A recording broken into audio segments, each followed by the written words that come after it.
चलिए देखते हैं मध्य प्रदेश की 25 फटाफट बड़ी खबरों को। सबसे पहले न्यूज को कहां से देख रहे हैं हमको कमेंट में बताना बिल्कुल ना भूलें। साथ ही साथ हमारे यूट्यूब चैनल को सब्सक्राइब करें एंड बेल आइकन को ऑल प्रेस करना बिल्कुल ना भूलें।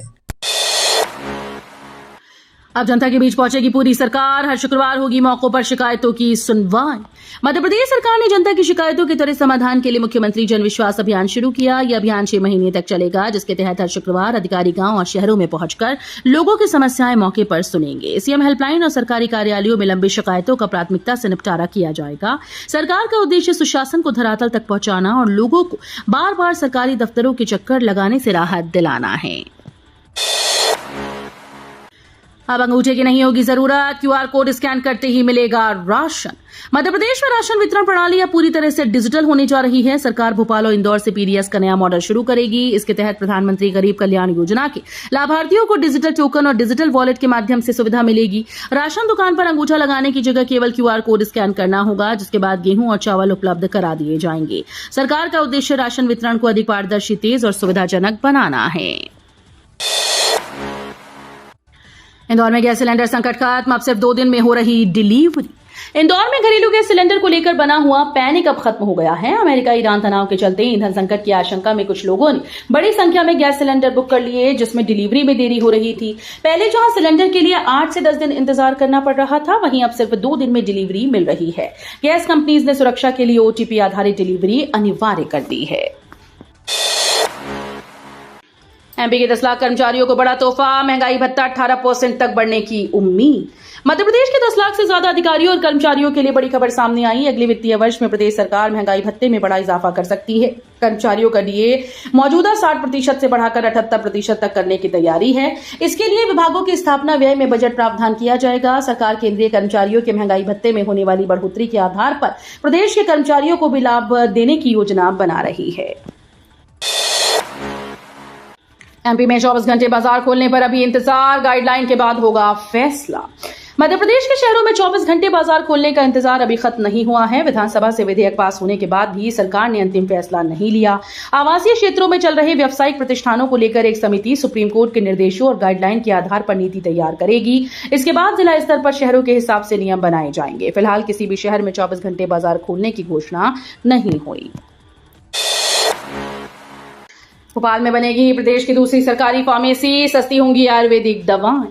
भोपाल में मध्य प्रदेश की दूसरी सरकारी फार्मेसी तैयार की जा रही है। इस नई पहल से आयुर्वेदिक दवाओं के उत्पादन को बढ़ावा मिलेगा और मरीजों को कम कीमत पर दवाएं उपलब्ध हो पाएंगी। सरकार का लक्ष्य है कि आयुर्वेदिक औषधियों की गुणवत्ता बेहतर करने के साथ उनकी लागत भी कम की जाए। नई सरकारी फार्मेसी में विभिन्न प्रकार की आयुर्वेदिक दवाओं का निर्माण किया जाएगा। जबलपुर में 10 अगस्त को स्कूल बंद, संस्कार कांवड़ यात्रा को लेकर अवकाश घोषित। जबलपुर में संस्कार कांवड़ यात्रा और गुप्तेश्वर शाही सवारी यात्रा को देखते हुए 10 अगस्त को स्कूल में अवकाश घोषित किया गया। प्रशासन ने विद्यार्थियों की सुरक्षा और यातायात व्यवस्था को ध्यान में रखते हुए निर्णय लिया गया। संस्कार कांवड़ यात्रा सुबह 7 बजे ग्वारी घाट के सिद्धघाट से शुरू होगी। यात्रा शहर के प्रमुख मार्गों से होते हुए ग्राम मटामर स्थित कैलाश धाम भगवान नर्मदेश्वर भोलेनाथ मंदिर पहुंचेगी। इस दौरान कई क्षेत्रों में श्रद्धालुओं की भीड़ और यातायात व्यवस्था में बदलाव देखने को मिलेगा।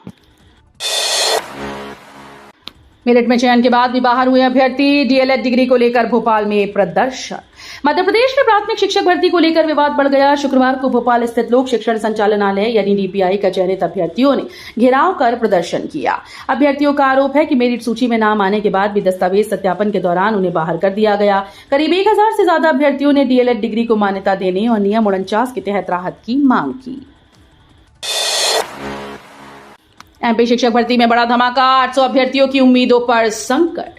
मध्य प्रदेश प्राथमिक शिक्षक भर्ती 2025 और नियुक्ति 2026 को लेकर बड़ा अपडेट सामने आया। करीब 800 सफल अभ्यर्थियों को अपात्र घोषित किए जाने के विरोध में उम्मीदवारों ने भोपाल स्थित डीपीआई कार्यालय का घेराव किया और नियमों में बदलाव की मांग की। वहीं चयनित प्राथमिक शिक्षकों के लिए सरकार ने राहत दी। अब पारिवारिक, सामाजिक या अन्य कारणों से परेशान शिक्षक आपसी सहमति के आधार पर अपना जिला और स्कूल बदल पाएंगे। केंद्र सरकार का बड़ा फैसला, अमित लाहौटी को मिली हाईकोर्ट में अहम जिम्मेदारी। मध्य प्रदेश हाईकोर्ट को नया अतिरिक्त न्यायाधीश मिल गया। केंद्र सरकार ने अधिवक्ता अमित लाहौटी को 2 वर्ष के लिए हाईकोर्ट का अतिरिक्त न्यायाधीश नियुक्त किया। केंद्रीय विधि और न्याय मंत्रालय के न्याय विभाग ने 7 अगस्त 2026 को इसकी अधिसूचना जारी कर दी। राष्ट्रपति ने संविधान के अनुच्छेद 224(1) के तहत यह नियुक्ति की है। अधिसूचना के अनुसार अमित लाहौटी का कार्यकाल उस दिन से शुरू होगा जब वे अपने पद की शपथ लेकर आधिकारिक रूप से कार्यभार ग्रहण करेंगे। ईटीवी भारत की खबर का असर, विदिशा सांदीपनी स्कूल के बच्चे फर्राटा मार पहुंचेंगे स्कूल। मध्य प्रदेश के विदिशा से बीते दिनों स्कूली छात्रों को लेकर एक खबर सुर्खियों में रही, जहां स्कूल जाने छात्र बेतवा नदी पर बने खतरनाक डैम को कूदकर पार कर रहे थे। मामले में हाईकोर्ट संज्ञान लिया था। वहीं इसके बाद एक खबर छात्रों को लेकर ईटीवी भारत ने प्रमुखता से दिखाई थी, जिसमें नटेरन स्थित सरकारी सांदीपनी हाई स्कूल के छात्रों को स्कूल जाने में समस्या आ रही थी। बच्चे ट्रैक्टर ट्रॉली से स्कूल जा रहे थे। ईटीवी भारत द्वारा खबर दिखाए जाने के बाद जिला प्रशासन और शिक्षा विभाग हरकत में आया और बच्चों के लिए बसेस का इंतजाम किया। उज्जैन की वैदिक घड़ी अब दुनिया में करेगी समय का मार्गदर्शन, वैश्विक संस्करण लॉन्च। महाकाल के नगरी उज्जैन में विकसित विक्रमादित्य वैदिक घड़ी अब वैश्विक पहचान बनाने जा रही है। आरोहणम वैदिक घड़ी का पहला व्यावसायिक संस्करण जारी कर दिया गया। इसे विश्व की पहली वैदिक टाइम हेरिटेज इंस्टॉलेशन बताया जा रहा है, जो तिथि, मुहूर्त, नक्षत्र और वैदिक कालगणना की जानकारी देगी। इस घड़ी को भारत के साथ साथ विदेशों के एयरपोर्ट, होटल, संग्रहालय, मंदिर और कॉरपोरेट संस्थानों में स्थापित करने की तैयारी है। पन्ना टाइगर रिजर्व में अवैध रिजॉर्ट पर सख्ती, पीसीसीएफ ने डिप्टी डायरेक्टर को किया तलब। पन्ना टाइगर रिजर्व के कोर क्षेत्र में कथित रूप से नियमों के विपरीत बने रिजॉर्ट के मामले में वन विभाग ने सख्त रुख अपनाया।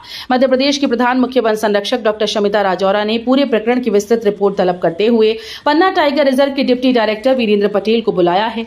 प्रारंभिक जांच में निर्माण को नियमों के विपरीत बताया गया था। मामले में प्रशासनिक कार्रवाई की संभावना बढ़ गई है।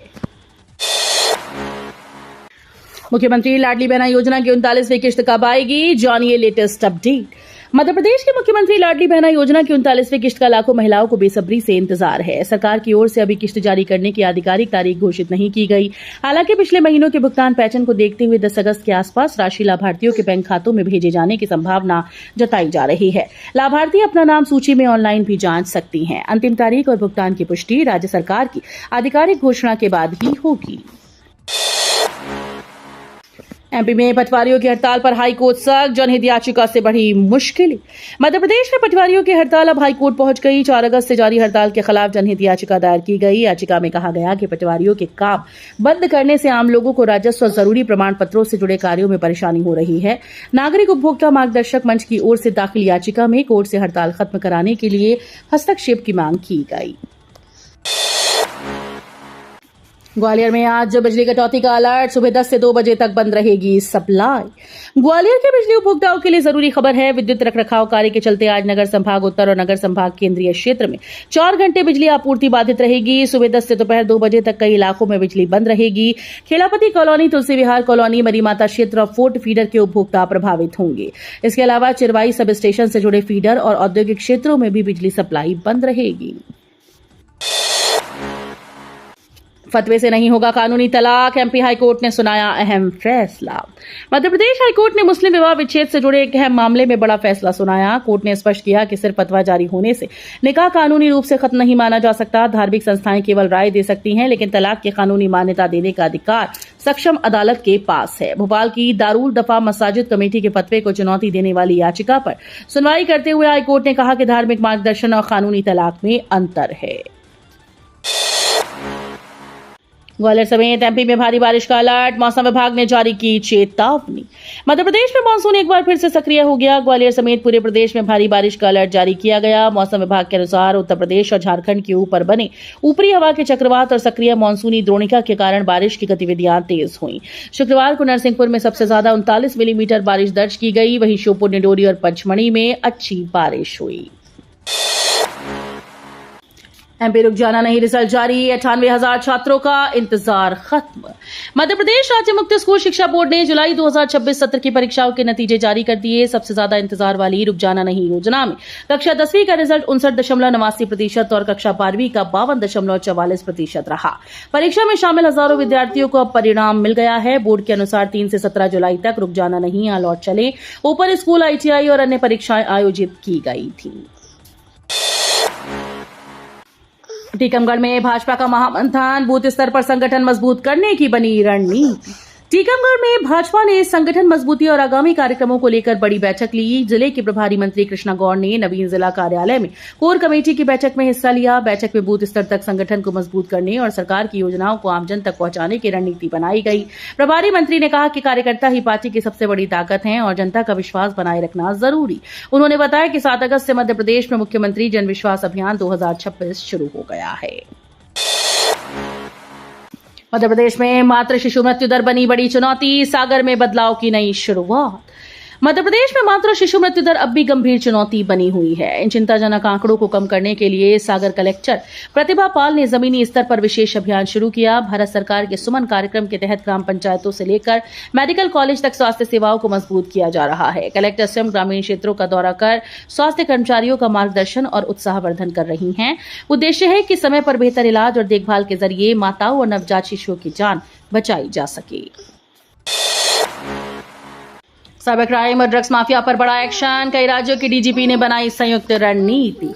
इंदौर के ब्रिलियंट कन्वेंशन सेंटर में मध्य प्रदेश सहित कई राज्यों के पुलिस महानिदेशकों की अहम बैठक आयोजित हुई। बैठक में साइबर क्राइम, महिला सुरक्षा, इंटर स्टेट अपराध और ड्रग तस्करी के बढ़ते नेटवर्क पर संयुक्त रणनीति तैयार की गई। राज्यों के बीच खुफिया जानकारी साझा करने, सीमावर्ती क्षेत्रों की निगरानी मजबूत करने और सिंथेटिक ड्रग्स के खिलाफ बड़े स्तर पर संयुक्त अभियान चलाने पर सहमति बनी। अधिकारियों ने महिला अपराधों की रोकथाम और अंतर्राज्यीय अपराधों पर प्रभावी कार्रवाई के लिए बेहतर समन्वय बढ़ाने का भी फैसला लिया। इंदौर में 1.5 करोड़ का घी जब्त, 25,000 लीटर स्टॉक की बिक्री पर रोक। इंदौर में खाद्य सुरक्षा विभाग ने घी के कारोबार पर बड़ी कार्रवाई की है। एबी रोड स्थित एक गोदाम से करीब 25,000 लीटर घी जब्त कर इसकी बिक्री पर रोक लगा दी। जब्त घी की अनुमानित कीमत करीब 1.5 करोड़ रुपए बताई जा रही है। टीम ने अलग अलग पैकिंग के बीच सैंपल लेकर जांच के लिए प्रयोगशाला भेजे। रिपोर्ट आने के बाद आगे की कानूनी कार्रवाई की जाएगी। त्योहारों को देखते हुए मध्य प्रदेश में दूध और डेयरी उत्पादों की गुणवत्ता जांच का विशेष अभियान चलाया जा रहा है। एयरपोर्ट गांधीनगर रोड खुला, हजारों वाहन चालकों को राहत। इंदौर के हजारों वाहन चालकों के लिए राहत भरी खबर सामने आई। एयरपोर्ट से गांधीनगर जाने वाला मार्ग अब दोनों तरफ से आवागमन के लिए शुरू कर दिया गया। मेट्रो ट्रेन निर्माण कार्य के चलते पिछले 3 महीने से लोगों को करीब 4 किलोमीटर का अतिरिक्त चक्कर लगाना पड़ रहा था। मार्ग खुलने के बाद अब यात्री और स्थानीय लोगों को समय और ईंधन दोनों की बचत होगी। ग्वालियर में तनावपूर्ण माहौल, कांवड़ियों पर हमले के बाद थाने का घेराव। ग्वालियर में कांवड़ यात्रा के दौरान कार की टक्कर को लेकर शुरू हुआ विवाद हिंसक झड़प में बदल गया। पुलिस के अनुसार मारपीट और हमले में एक युवक गंभीर रूप से घायल हुआ। घटना के बाद इलाके में तनाव का माहौल बन गया। विश्व हिंदू परिषद और बजरंग दल समेत कई हिंदू संगठनों के कार्यकर्ता थाने पहुंचे और कार्रवाई की मांग को लेकर प्रदर्शन किया। पुलिस ने मामला दर्ज कर जांच शुरू कर दी है और पूरे क्षेत्र में अतिरिक्त सुरक्षा बल तैनात कर स्थिति पर नजर रखी जा रही है। वीडियो अच्छी लगी तो वीडियो करिए लाइक एंड चैनल को सब्सक्राइब कर बेल आइकन को और प्रेस जरूर कर लीजिएगा।